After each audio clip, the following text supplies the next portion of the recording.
Hello viewers, welcome to Abedin tech pro. আশা করি সবাই ভালো আছেন।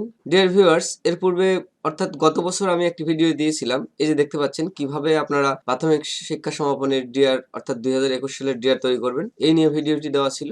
বর্তমানে প্রাথমিক বৃত্তি পরীক্ষা 2022 এর জন্য ডিআর তৈরি করতে হচ্ছে। তো এই ভিডিওটি আমি ফেসবুকে শেয়ার করেছিলাম। অনেকেই অভিযোগ করেছেন এটা 21 সালের ডিআর, লিঙ্ক পাচ্ছি না। তো আপনাদের অবগতির জন্য বলে রাখি, অবশ্যই ভিডিওর ডেসক্রিপশনে লিঙ্ক দেওয়া আছে। আপনারা ডেসক্রিপশনে না খুঁজেই অযথা আপনারা ইমেইল প্রোভাইড করেন ইমেইলে পাঠানোর জন্য। প্রত্যেকের ইমেইলে আলাদা আলাদা ভাবে ওয়ার্ড ফাইলটি দেওয়া আমার জন্য কষ্টকর, এজন্য আমি ডেসক্রিপশনে লিঙ্কটি দিয়ে রাখছি। ডিয়ার ভিউয়ার্স, আজকের ভিডিওতে আমি শেয়ার করব কিভাবে আপনি প্রাথমিক বৃত্তি পরীক্ষা 2022 এর জন্য ডিআর প্রস্তুত করবেন, তার ওয়ার্ড ফাইল কিভাবে পাবেন এই বিষয়টি আপনাদের সাথে শেয়ার করব। আশা করব শেষ পর্যন্ত সঙ্গে থাকবেন। তো ভিউয়ার্স, এজন্য আপনাকে যে কাজটি করতে হবে, ডেসক্রিপশনে দেওয়া লিংকে ক্লিক করলে গুগল ড্রাইভে চলে যাবেন। এইরকম ধরনের একটি রাল ফাইল দেখতে পাবেন। এখান থেকে আপনাকে যে কাজটি করতে হবে, এই যে দেখতে পাচ্ছেন ডাউনলোড বাটন আছে, এখানে ক্লিক করে আপনি ডাউনলোড করবেন। ডিয়ার ভিউয়ার্স, ডাউনলোড করার পরে এই যে দেখতে পাচ্ছেন এরকম একটি জিপ ফাইল বা রার ফাইল আপনাদের পিসিতে ডাউনলোড হবে। তো ভিউয়ার্স, এটা যখন আপনারা ওপেন করবেন, তো ভিউয়ার্স ফাইলটি যখন আপনারা ওপেন করবেন এরকম অপশন আসবে। এখান থেকে আপনাদের যে কাজটি করতে হবে, এই যে দেখতে পাচ্ছেন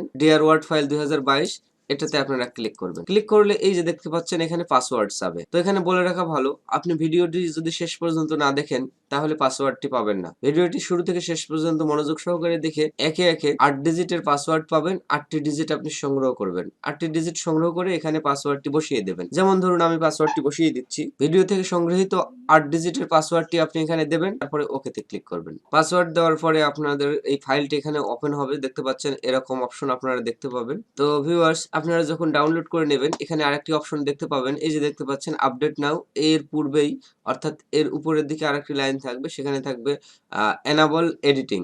সেই এনাবল এডিটিং এ ক্লিক করার পরেই আপনাদের এই ফাইলটি এডিট করার উপযোগী হয়ে যাবে। যে কোনোখানে যে কোনো জায়গায় আপনার সুবিধা মতো এডিট করতে পারবেন। আশা করি বিষয়টি বুঝতে পেরেছেন। ভিডিওটি কেমন লাগলো জানাতে ভুলবেন না। ভালো লাগলে লাইক দিবেন, আর অবশ্যই চ্যানেলটি সাবস্ক্রাইব করবেন। আর যদি ফেসবুক পেজে দেখে থাকেন তাহলে অবশ্যই পেজটি লাইক দিয়ে ফলো করে সঙ্গে থাকবেন। এতক্ষণ সঙ্গে থাকার জন্য আবারও ধন্যবাদ।